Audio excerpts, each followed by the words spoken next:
Hey, beautiful souls. Whoopsie.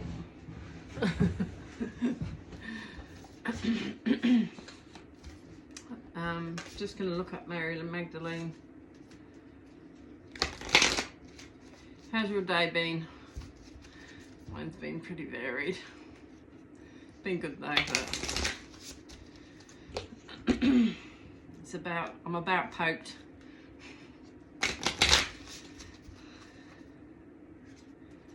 About done for the day.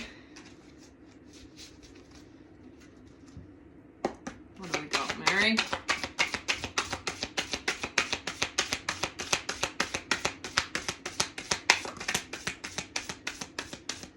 The heart. I carry a cathedral within me. Love never ends. Maybe you're needing some love. I know I'm feeling like I need some love. Needing to feel love. We have to go within, don't we? Fifth power, I am a body and a soul. The skull, love has already won.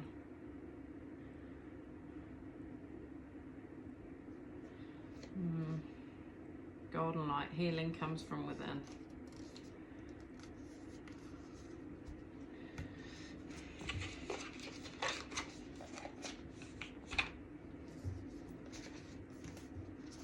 The heart.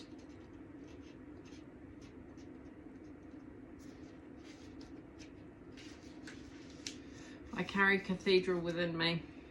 I can vividly remember the first time I walked into Mary Magdalene's stunning basilica in the French village of Saint-Maxime-la-Sainte-Baume.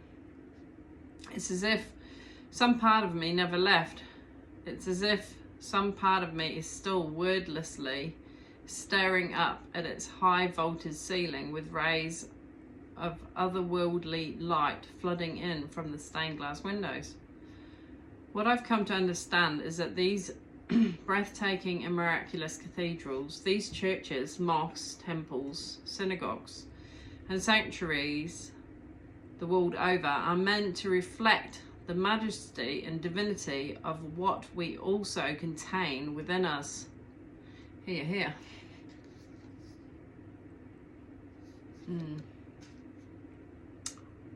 Our own temple. One is not meant to replace the other, but rather reflect and remind us of what exists first and foremost in the human heart. As we know too well, sanctuaries can burn and be destroyed, but the human heart contains the most significant force we can ever experience in life, the power of returning to love. The Gospel of Mary refers to the divine as simply the good. And one of the passages that confirms Mary Magdalene as a spiritual leader among the apostles comes from Mary, Gospel chapter 5, verses 9. Where Mary had said these things, she turned their hearts toward the good. Christ's disciples are terrified after the crucifixion. They fear for their own lives. They are now persecuted by the Roman Empire and will be executed if caught. Mary tenderly embraces each one of them. She calls them brothers and sisters, compassionately reminding them that they are a community, a family. And she reminds them that Christ's grace remains among them, sheltering them. She suggests that instead of fearing what might happen next, they can praise Christ for unifying them. This presence of love that Mary becomes and remains in the face of fear and terror demonstrates the transformation she has undergone because of Christ. She has entered the cathedral of her very own human heart so that she can then share the vast love it contains to everyone around her. She becomes the most powerful force we can ever be for ourselves and others. She becomes the presence of love, which is the good within each one of us. What does it feel like to know that I carry a presence of love within me?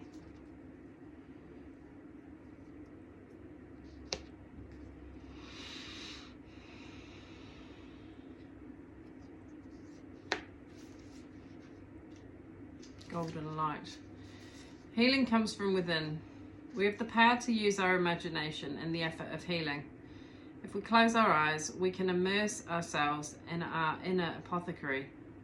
We can allow the imagination to conjure and create potent images, stories, and messages that feel like a balm for the soul to receive, like a sacred medicine cabinet uniquely made for us, that can only come from within. In Toni Morrison's masterpiece, Beloved, she writes, "Freeing yourself was one thing. Claiming ownership of that freed self was another. How do we claim and take responsibility for this self we have freed from the ego? I think we each have to live into the answer for ourselves. For me, my answer is that I claim my freed self by loving myself fiercely. And if not fiercely, then as lovingly as I can in each moment. What does that mean? That means staying conscious and aware of whether or not I am being merciful with myself. Am I being too hard on myself? Am I allowing harsh judgment rather than my own ego, either from my own ego or someone else's, to harm me? It's an essential need to want to take a shower or bathe daily, or at least frequently each week. We often stop short of realizing that our interior landscape is more critical even than how we appear externally. And the most powerful way to cleanse and heal the interior world of our own heart is to bathe ourselves in golden light. Gold is always the colour of halos depicted by artists throughout the centuries. Gold is the goal of the ancient alchemists, because gold is unalloyed. It's pure, meaning only itself. It's unified, one thing. It has been the mythic and material symbol of divine love for centuries because it has the highest value and deepest worth. This is a reminder to use the power of your imagination to take full ownership of your freed self. Close your eyes and allow an otherworldly golden light to surround and suffuse you from the crown of your head down to the soles of your feet. What does it feel like to be bathed in golden light? So yeah, we could do a quick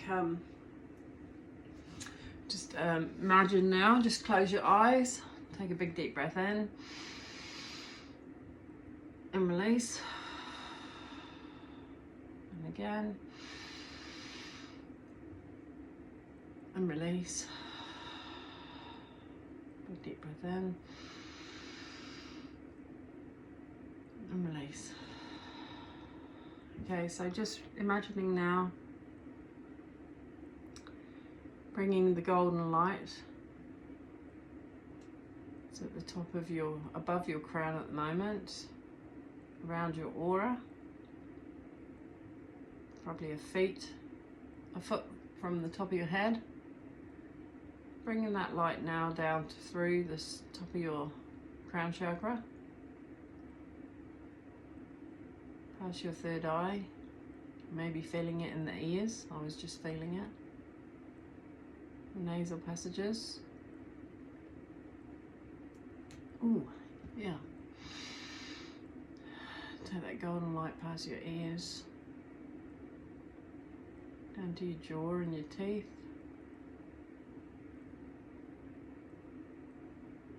down your esophagus into your voice box, cleansing your throat as it goes down to the top of your collarbone, flooding that golden light now down through your shoulders, down either side of your arms, upper arm, into your elbows, down your lower arm, into your wrists, your hands, palms of your hands and your fingers, your thumbs. Bringing that light up through the shoulders, up to the shoulders again, golden light. Washing now down the top of your chest, past your heart, your rib cage, all your internal organs, just flushing it down to your navel.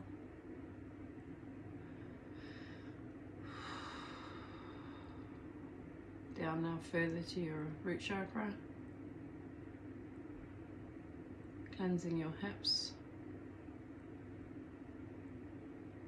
with this golden light. Down now the tops of your legs, down to your knees, the lower leg, into your feet, your toes.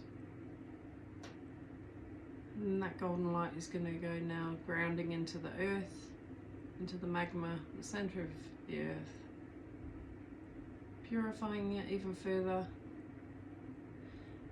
And it's going to come faster now through your feet, your lower leg, the backs of your legs, backs of your knees, upper leg, into your buttocks, and then where the spine meets the buttocks and the hips. Shooting now up through the spine to the base of your skull, reverberating all around your skull, out through the crown again, offering it back to divine, purified and healed as it goes.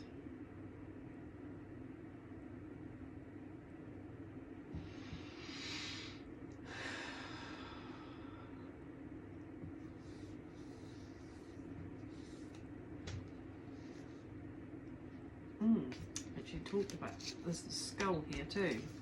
See what the skull, when I opened it at the skull, except it flipped. Oh no, I can't find it. Come on.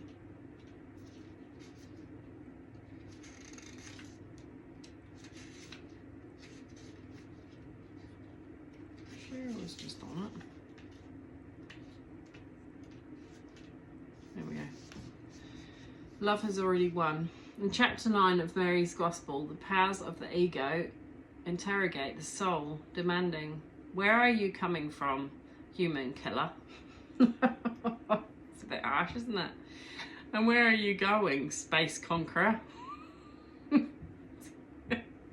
Oh, you airy fairy type. What planet did you land in on? I think we came from Andromeda, didn't we? That's above us at the moment, here in New Zealand. So the ego interrogates the soul, demanding, "Where are you coming from, human killer? And where are you going, space conqueror?" This passage is about the very real struggle for the soul to become free while in a human body. The ego, fearing for its own existence, confronts the soul, calling it human killer and space conqueror. Fighting words. The ego resorts to name calling because it knows that the soul has already won. Love has already won. This is lovely. The human condition. The whole point is being human. The ego dies when the body ceases to function. It's an ultimate reveal of how powerless the ego was all along. And that inherent powerlessness of the ego is what makes it so loud and fiercely persistent while we're alive. The ego knows it's impermanent, bound to chronological time. The soul knows that it continues to exist after the body ceases to function. The soul is not bound to time, it's eternal. And this inherent difference between the two essential aspects of what it means to be human can help us become increasingly aware of the presence of the soul, which is an unending love within us. Practicing kenosis, self-emptying love, will threaten the ego. The goal is to release any and all attachments that the ego generates. The egoic death is the aim, so that resurrection happens here in this lifetime, in this body, again and again. Yeah, so you're going to go through a lot of death and rebirths regarding the soul and the ego dying. The ego hates to die. Oh dear. The painting by Georges Latour, titled La Magdalene à la flamme filante, depicts Mary sitting at a desk with a skull. She's wearing a white top, a red skirt, well it's not in this one, and a simple rope belt at her waist that reveals she's pregnant.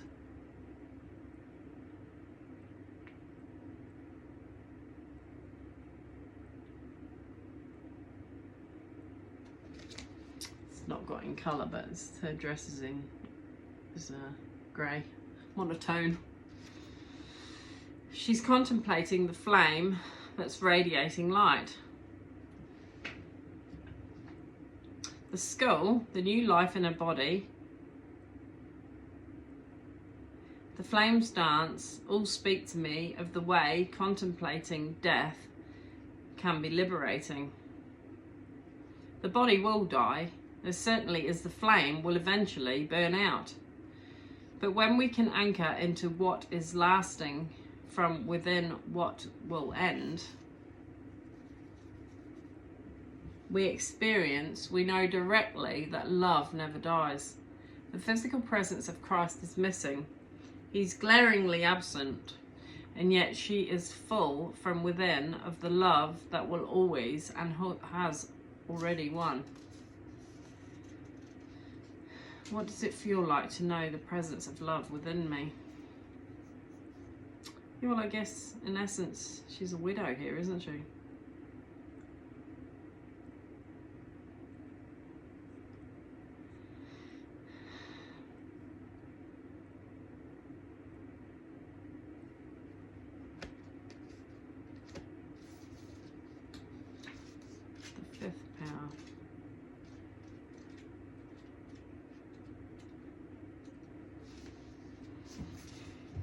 I'm a body and a soul. This is what it means to be human. We forget we are not only this body, we are not only these fears and desires the ego conjures. We are also equally and entirely a soul. We are both. But we forget, and this is not a punishment. This is not due to some defect or weakness and what it means to be human. The fact that we forget again and again about the other half of who we are is always and in every circumstance an opportunity. Every time we can remember, as in bring back together the eternal half of who we are with the human aspect of our nature, we practice what it means to be a true human being.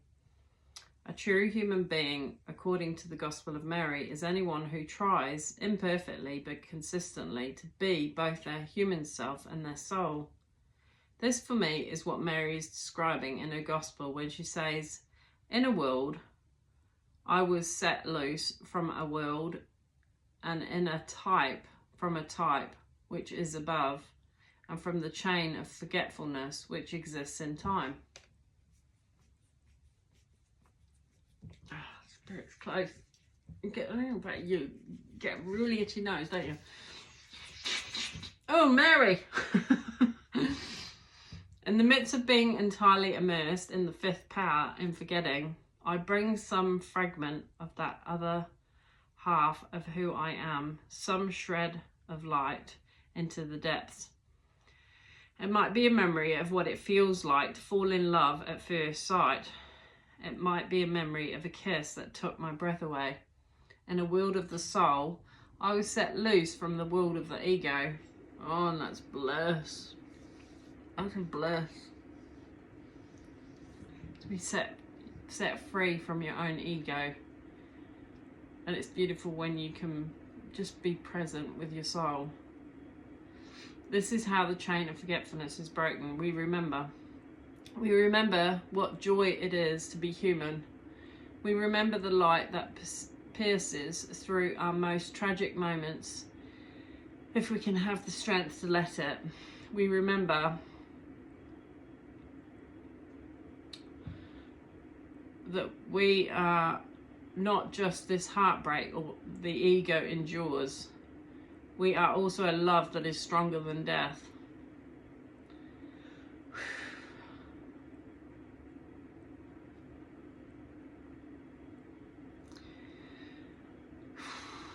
We are also a soul of love that always seeks to love through us.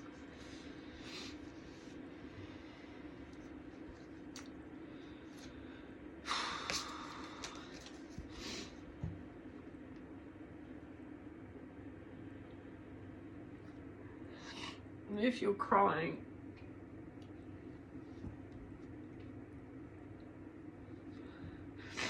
because of the love you've experienced from a loved one, and they've passed from this scene and they're not there anymore,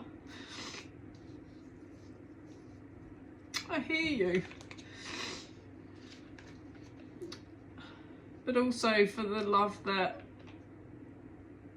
you have and you want to give to someone that you love and you can't.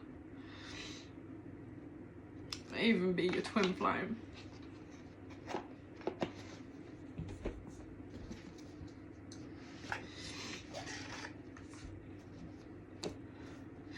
Just feeling emotional tonight.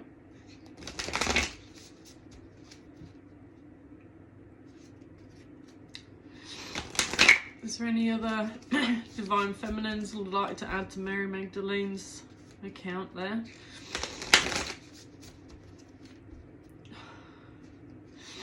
We need the feminines. We need the masculines.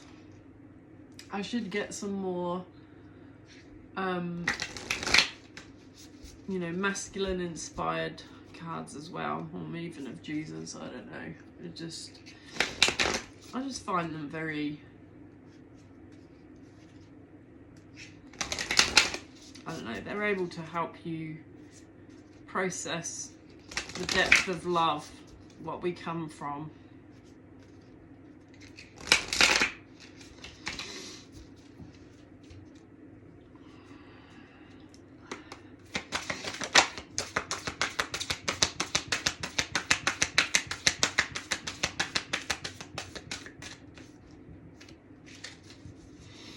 The goddess of light. We are all sacred mirrors reflecting back the same light. Yeah. So if you're struggling, maybe I'm a reflection of how you're struggling right now, and you can't make head and a tail of, I don't know, it's just a feeling, isn't it? It's not, there's Lilith and Mirabai.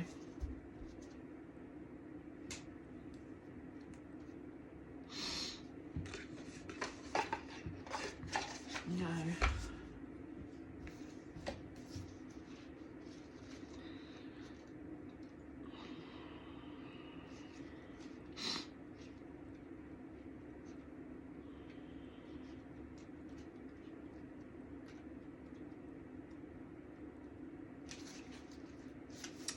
Sorry if I'm a bit flat, but that's energy healing, isn't it?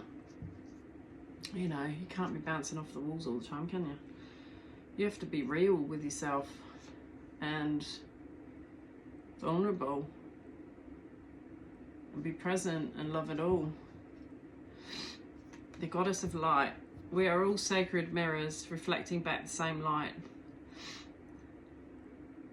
Amaterasu, if that's how you say it, I don't know. Amaterasu embodies the levity that brings us out of the darkness and shows us the beauty of our own light.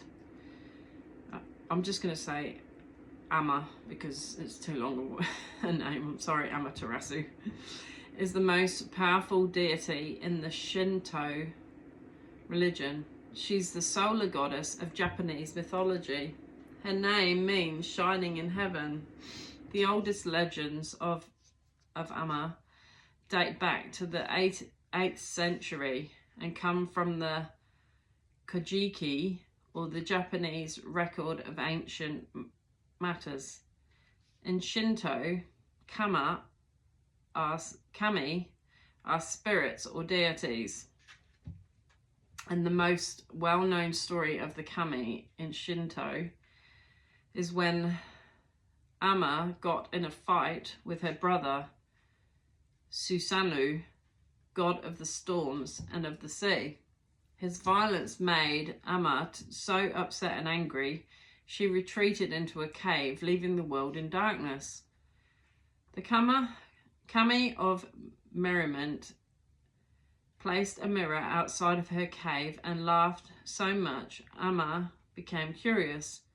She peeked outside the cave and saw a beautiful goddess, a stunning vision of the dawn. She was in awe of it, not realizing it was her own reflection. Surrounded by laughter, Amma's anger and depression lifted, and she agreed to leave the cave, bringing her light with her back into the world. When your soul selects her card, the cave is so crucial, drawing inward, hiding our light to restore ourselves and to heal from something or someone that felt too intense or aggressive. When we hide our light, though, we aren't the only ones left in the dark. We take our light from the ones who love us as well. The beauty of Amma is that she emerges from the cave out of curiosity, attracted to someone else's joy. That's when she meets with the dawn of her own reflection. She doesn't truly see herself and the beauty of her light until she's drawn out of herself. Amma sees her own light once she becomes curious about seeing the light that's around her in the levity and laughter of the other deities. This is the answer.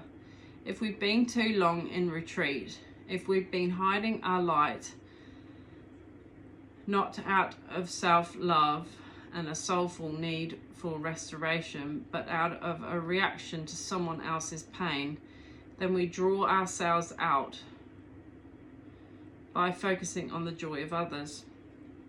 Seeing their light allows us to see our own. And sometimes even the solar goddess needs to be inspired or reminded of why she shines so brightly, not just for the sake of her own reflection, but also for all those beloved beings that need her rays of light to remember their own. Sometimes we need the sight of the faces we brighten in order to remember why we are so devoted to finding our own way back into the light. Imagine someone in this moment you want most to see laugh and fill with light. We are all sacred mirrors reflecting back the same light.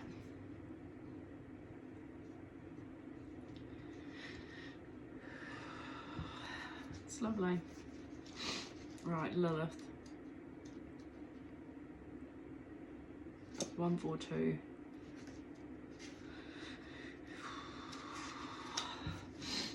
The first woman. I am the voice of my body and soul. I choose the life that I desire to live. Lilith embodies our sovereignty to declare our desires and do what must be done in order to live them out. According to Jewish folklore, Lilith was Adam's first wife. She was created from the same earth as Adam, so when he expected her to be subservient to him, she refused. Lilith explained to Adam that they were equal, made by God. So when Adam insisted again on her submission, Lilith uttered the divine names and flew away. Supposedly, Adam sent angels after her to force her to return. But she was with the archangel Samuel, and she desired to remain with him. Ancient Jewish midrash, or retellings of biblical stories, portray Lilith as a demon, but contemporary feminist theologians like Judith Plasko have incorporated women's experience and women's voices into traditional texts with their own midrash. Plasko transforms the fearsome, vilified Lilith into a wise, empowered woman.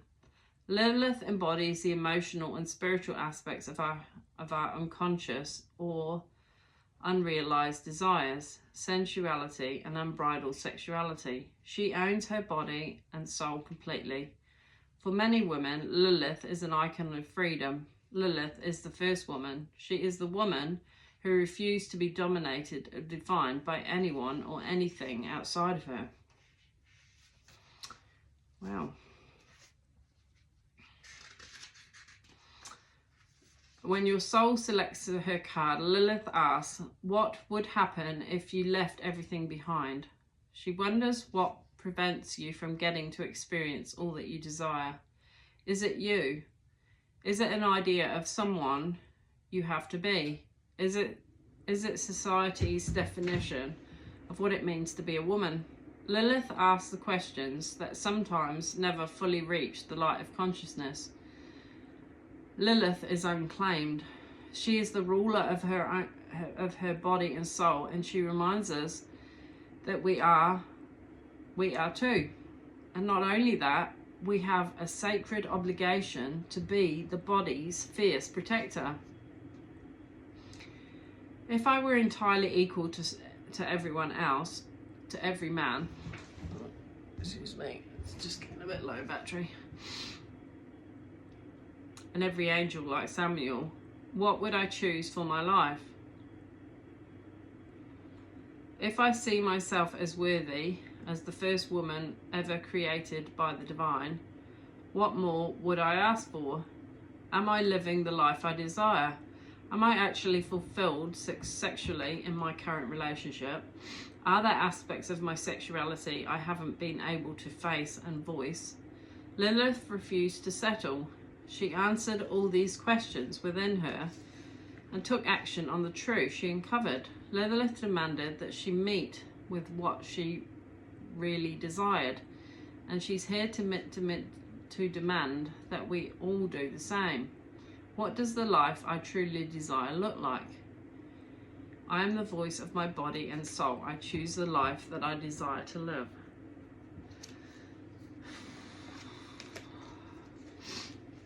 I think it's a hard question in a sense sometimes.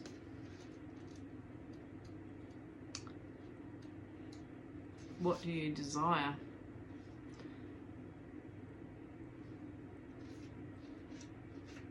I just desire peace and happiness, to be fair. An easy life. But not without, spiritual growth, or it's just joy, isn't it? Just being able to be free in heart, mind and soul, and to be able to express that joy.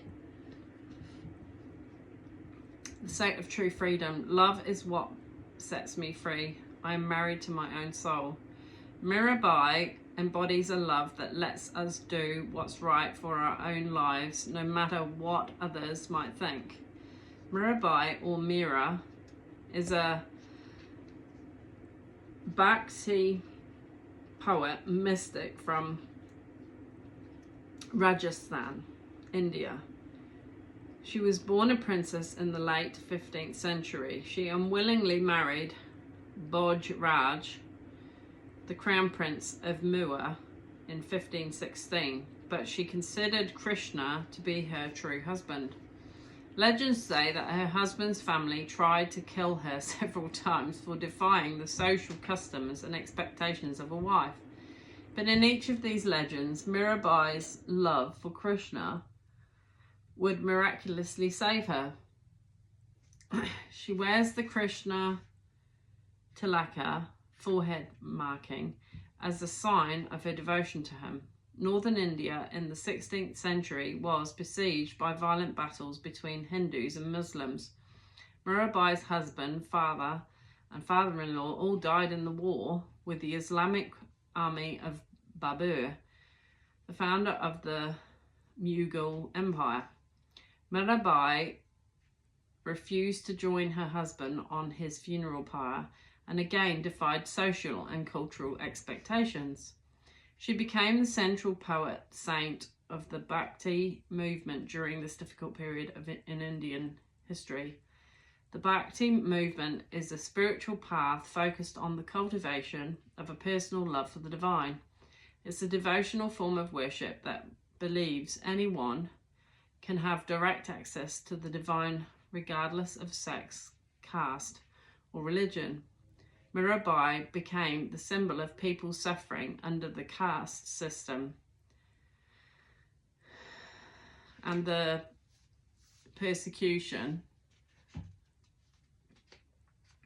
that ensued if anyone tried to defy social and political standing. Mirabai's poems are lyrical padas, or love songs using metric verses, and they are so widely known and cherished because they relate an ultimate freedom that Mirabai lived out in her love for Krishna.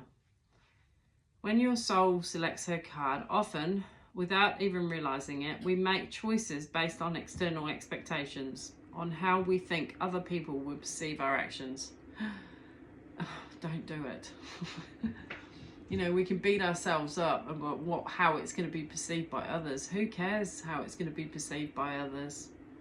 Release that need, that expectation. Mirabai is about doing what's right for you and no one else. Ultimately, only you can know what needs to be done or said. You have this one brief life, and every second of it matters. Mirabai is about standing up for what you know is right for you, even if others will judge you for it. The fear of being persecuted can convince us not to be true to who we really are.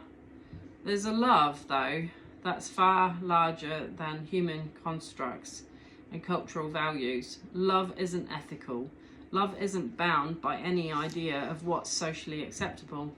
Love is what sets us free from the expectation that binds us. Love, in whatever way it finds us, asks us to stay loyal to our own soul.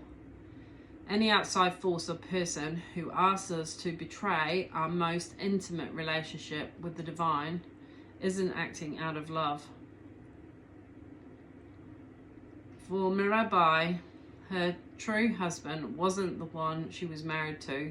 The love that made her brave, the love that inspired her every poem and action was a divine love for Krishna. So the laws that bound her to the strict expectations of being a wife didn't actually apply to her. Love asks us to look at what really matters to us and at what we truly value. And love asks us to bravely defy expectations in order to be true to ourselves. Love wants us to marry our own soul. Well, that's quite profound for twin flames, isn't it? Loves wants us to marry our own soul. I think expectations of family or caste or creed or wealth, or there can be so many factors, can't there, that brings a barrier, supposed barrier between the heart and soul, the mind. But when you choose love, you're coming from the heart. So when you ever choose love, no matter what it looks like on the outside, you know you've chosen something for your soul that will help you through whatever you're going to face in this life anyway. What holds me back from expressing my truth? Or whom? Love is what sets me free. I am married to my own soul. Yeah, but essentially, twin flame or no twin flame, you're married to you. And your purpose is to love every ounce of your soul, because no one else is going to do it.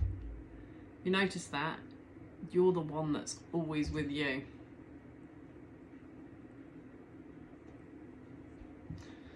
You're the one that's the embodiment of you that's always with you. You don't leave yourself. Well, you could detach from yourself. I don't advise it. I think sometimes you just got to love you, hug you. If there's no one there to love you physically, as an outward embodiment, then you're here to love you and be the outward embodiment of the love that you can give you. What else, Spirit?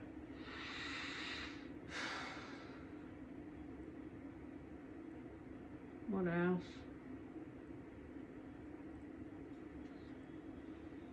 Don't know. Don't think I need to do anything else, do I?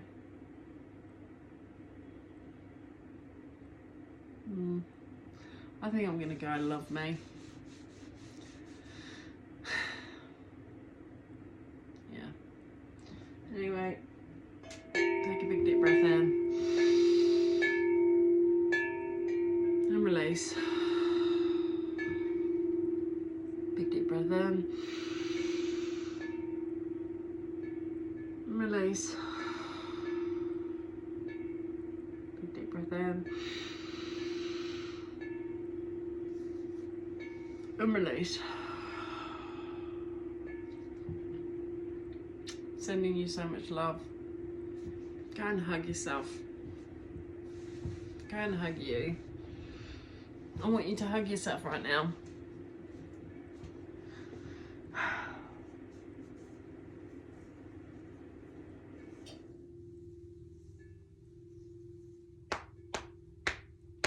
Give yourself a pat on the back.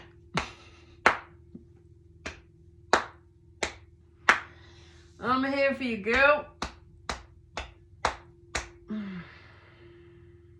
Even when no one else is. Do the same for you. Bye.